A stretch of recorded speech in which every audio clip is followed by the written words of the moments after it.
ಮಂಡ್ಯದಲ್ಲಿ ಕೇವಲ ಮಂಡ್ಯದಲ್ಲಿ ಮಾತ್ರವಲ್ಲ, ಮೊದಲ ಹಂತದ ಚುನಾವಣೆಯಲ್ಲಿ ನಡೆಯುತ್ತೆ. ಅಲ್ಲಿ 14 ಲೋಕಸಭಾ ಕ್ಷೇತ್ರದಲ್ಲಿ ಇವತ್ತು ಕೊನೆಯ ಚುನಾವಣೆ, ಅಂದರೆ ಬಹಿರಂಗ ಪ್ರಚಾರ ಇವತ್ತು ರಾತ್ರಿ 10 ಗಂಟೆಗೆ ಮುಗಿಯುತ್ತೆ. ಅದಾದ ನಂತರ ನಾಳೆಯಿಂದ ಮನೆ ಮನೆ ಮತದಾನ. ಹಾಗಾಗಿ ಮಂಡ್ಯದಲ್ಲಿ ಭರ್ಜರಿ ಬೇಟೆ, ಸಂಜೆ ಸರ್ಕಲಿಂದ ವಿವಿ ತನಕ ಭರ್ಜರಿ ಬೇಟೆ. ಮತ ಶಿಕಾರಿ ಕುಮಾರಸ್ವಾಮಿ ಮತ್ತು ನಿಖಿಲ್ ಕುಮಾರಸ್ವಾಮಿ ಭರ್ಜರಿಯಾಗಿ ಮತ ಪ್ರಚಾರವನ್ನು ಮಾಡ್ತಾ ಇದ್ದಾರೆ. ಭಾಳ ಅಚ್ಚರಿಯ ಬೆಳವಣಿಗೆಯೊಂದರಲ್ಲಿ ಇಲ್ಲಿ ತನಕ ಸುಮಲತಾ ಕಾಣಿಸಿಲ್ಲ, ಎಲ್ಲೂ ಕಾಣಿಸಿಲ್ಲ. ಬೇಕಿದ್ರೆ ಬೆಂಗಳೂರಿಗೆ ಬಂದು PC ಮೋಹನ್ ಅವರಿಗೆ ಕ್ಯಾಂಪೇನ್ ಮಾಡಿದರು, ಬಟ್ ಅಲ್ಲಿ ಮಾಡಲಿಲ್ಲ. ಮಂಡ್ಯದಲ್ಲಿ ಯಾವ ರೀತಿ ಕ್ಯಾಂಪೇನ್ ನಡೀತಾ ಇದೆ ನೀವು ಗಮನಿಸ್ತಾ ಇದ್ದೀರಿ. ಕೊನೆಯ ಹಂತದ ಚುನಾವಣೆ ಇವತ್ತು. ಅಲ್ಲಿ ಭಾಳ ಮುಖ್ಯವಾಗಿ ಕಾಂಗ್ರೆಸ್ ಮತ್ತು JDS ನಡುವಿನ ಹಣಾಹಣಿ ಇರುವಂಥದ್ದು ಪ್ರತಿ ಸಲ ಕೂಡ. ಅಲ್ಲಿ ಕಳೆದ ಬಾರಿ 5.5 ಲಕ್ಷ ವೋಟು ಸಂಪೂರ್ಣವಾದ JDS ವೋಟು ನಿಖಿಲ್ ಕುಮಾರಸ್ವಾಮಿಗೆ ಬಂದಿತ್ತು, ಅದರಲ್ಲಿ ಎರಡು ಮಾತಿಲ್ಲ.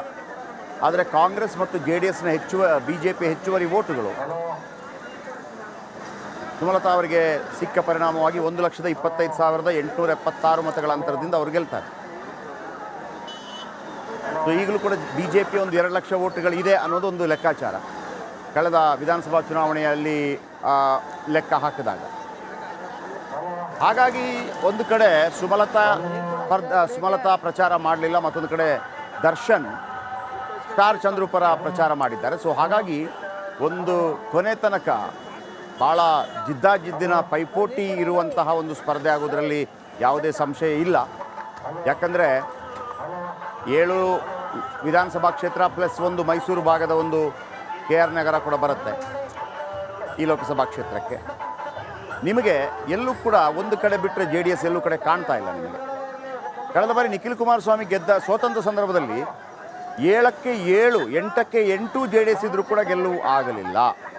ಸೊ ಈ ರಾಜಕೀಯ ಲೆಕ್ಕಾಚಾರಗಳು ಯಾವ ರೀತಿ ಬೆಲೆ ಕೆಳಗಾಗತ್ತೆ ಅಂತ ಹೇಳಕ್ಕೆ ಬರಲ್ಲ. ಬಟ್ ಕುಮಾರಸ್ವಾಮಿ ಅವರಿಗೆ ಇದು ಪ್ರತಿಷ್ಠೆಯ ಪ್ರಶ್ನೆ. ಯಾಕೆಂತಂದರೆ ಗೆಲ್ಲಲೇಬೇಕಾಗತ್ತೆ. ಒಂದು ವೇಳೆ ನರೇಂದ್ರ ಮೋದಿ ಅವರು ಸರ್ಕಾರ ಆಗಿ ಕುಮಾರಸ್ವಾಮಿ ಇಲ್ಲದೆ ಇದ್ರೆ ಮತ್ತೆ ಮಂತ್ರಿ ಮಾಡೋದು ಯಾರನ್ನ? ಸೊ ಈ ಲೆಕ್ಕಾಚಾರ ಕೂಡ ಇತ್ಯಾದಿ ಇತ್ಯಾದಿ.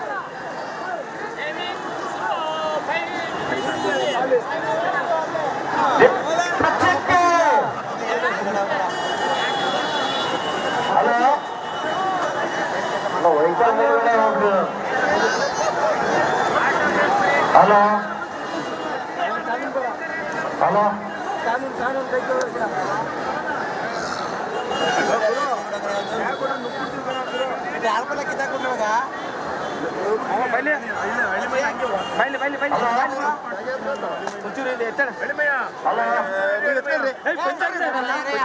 ಕೆಲಸ ಆಗೈತೆ.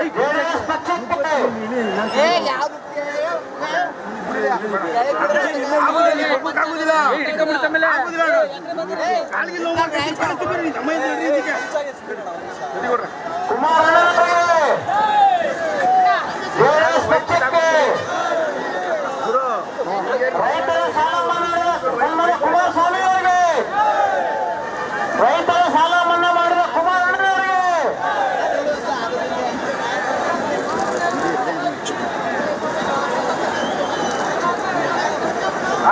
ಎಲ್ಲರದು ಹೋಯ್ತೈತೆ ಕಣ.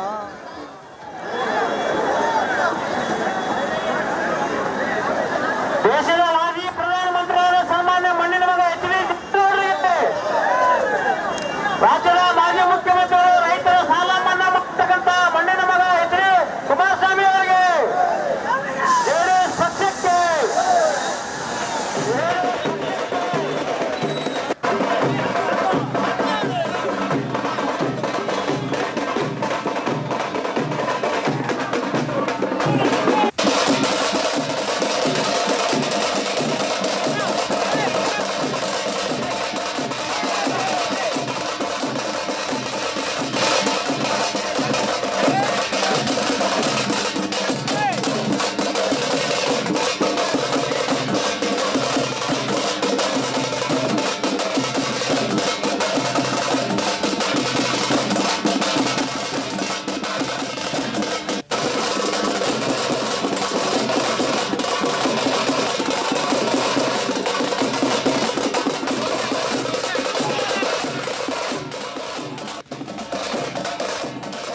ವಿಷಯಗಳಲ್ಲಿ ಗಮನಿಸ್ತಾ ಇದ್ರಿ. ಭರ್ಜರಿ ಮತ ಶಿಖಾರಿ ಮುಂದುವರೆದಿದೆ ಮಂಡ್ಯದಲ್ಲಿ. ಮಂಡ್ಯ ರಣಕಣ ಈ ಬಾರಿ ಶತಾಯ ಗತಾಯ.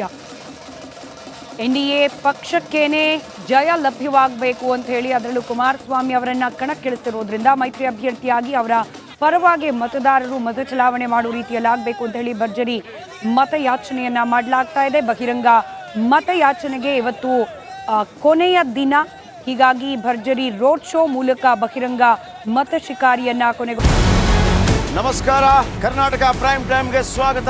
ನಾನು ಜಯಪ್ರಕಾಶ್ ಶೆಟ್ಟಿ. ಇಡೀ ಕರ್ನಾಡು ಇವತ್ತು ರೆಬೆಲ್ ಆಗಿ ನಿಂತಿದೆ.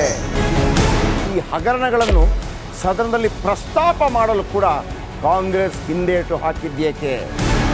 ನಿಮ್ಗೆ ಸಂಬಳ ಅದಕ್ಕೆ, ನಿಮಗೆ ವಾಹನ ಅದಕ್ಕೆ, ನಿಮಗೆ ವೆಪನ್ ಅದಕ್ಕೆ, ನೀವು ಅದನ್ನು ಸೆರೆ ಹಿಡಿಬೇಕಾಗಿತ್ತು. ನೀವು ವಿದ್ಯುತ್ ಬರ ಇದೆ ಅಂತ ಹೇಳ್ತಾ ಇದ್ದೀರಿ, ಎಲ್ಲಿ ಬರ ಇದೆ ನೀವು ಹೇಳಬೇಕು. ಪಾಕಿಸ್ತಾನ್ ಆಕ್ಯುಪೈಡ್ ಕಾಶ್ಮೀರ್ ಅದು ಎಂದೆಂದಿಗೂ ನಮ್ಮದು. 40 ಮೆಷಿನ್ಗಳು ತಂದಿತ್ತು ನೋಟ್ ಎಣಿಸುವುದಕ್ಕೆ, ಅದೇ ಹಾಳಾಯಿತು. ಮಥುರಾದ ಗಲಾಟೆ ಇದೆಯಲ್ಲ, ಅದು ಸ್ಥಳೀಯವಾಗಿ ಕೂತು ಪರಿಹರಿಸಬಹುದಾದಂಥ ಕಾನೂನಿದೆ. ಗ್ಯಾರಂಟಿ ಯೋಜನೆಯಿಂದ ನಷ್ಟ ಆಗಿದೆ, ಲಾಭ ಆಗಿದೆ, ದಯವಿಟ್ಟು ಹೇಳಿ. Dawood Ibrahim most wanted criminal ಯಾವಾಗಾದ ಅಂದರೆ ಇಲ್ಲಿ ತನಕ ಭಾರತ ದೇಶದಲ್ಲಿ ಓರ್ವ ದಲಿತ ಪ್ರಧಾನಿಯಾದಂಥ ಇತಿಹಾಸವೇ ಇಲ್ಲ. ರಿಪಬ್ಲಿಕ್ ವರ್ಲ್ಡ್ ಆಪ್ ಇದು ಕೇವಲ ಅಪ್ಲಿಕೇಶನ್ ಅಲ್ಲ, ಸಮಗ್ರ ಸುದ್ದಿಗಳ ಸಂಪರ್ಕ ಮಾರ್ಗಕ್ಕೆ ಕ್ರಾಂತಿಕಾರಿ ಬದಲಾವಣೆ. ರಿಪಬ್ಲಿಕ್ ವರ್ಲ್ಡ್ ಆಪ್ ಕೇವಲ ಸುದ್ದಿ ಅಪ್ಲಿಕೇಶನ್ ಅನ್ನ ಪರಿಚಯ ಮಾಡ್ತಾ ಇಲ್ಲ, ಬದಲಾಗಿ ಡಿಜಿಟಲ್ ಸುದ್ದಿ ಬಳಕೆಯ ಹೊಸ ಯುಗಕ್ಕೆ ನಾಂದಿ ಹಾಡ್ತಾ ಇದೆ. ಇದೊಂದು ಬ್ರೇಕಿಂಗ್ ನ್ಯೂಸ್, ಪ್ರಭಾವಶಾಲಿ ಕಾರ್ಯಕ್ರಮಗಳಿಗೆ ಗಟ್ಟಿಯಾದ ವೇದಿಕೆ. ರಿಪಬ್ಲಿಕ್ ವರ್ಲ್ಡ್ ಅಪ್ಲಿಕೇಶನ್ ಈಗ ಲೈವ್ ಆಗಿದೆ. ಗೂಗಲ್ ಪ್ಲೇ ಸ್ಟೋರ್ ಮತ್ತು ಆಪಲ್ ಆಪ್ ಸ್ಟೋರ್ ಎರಡರಲ್ಲೂ ಲಭ್ಯವಿದೆ. ಈಗಲೇ ಡೌನ್ಲೋಡ್ ಮಾಡಿ.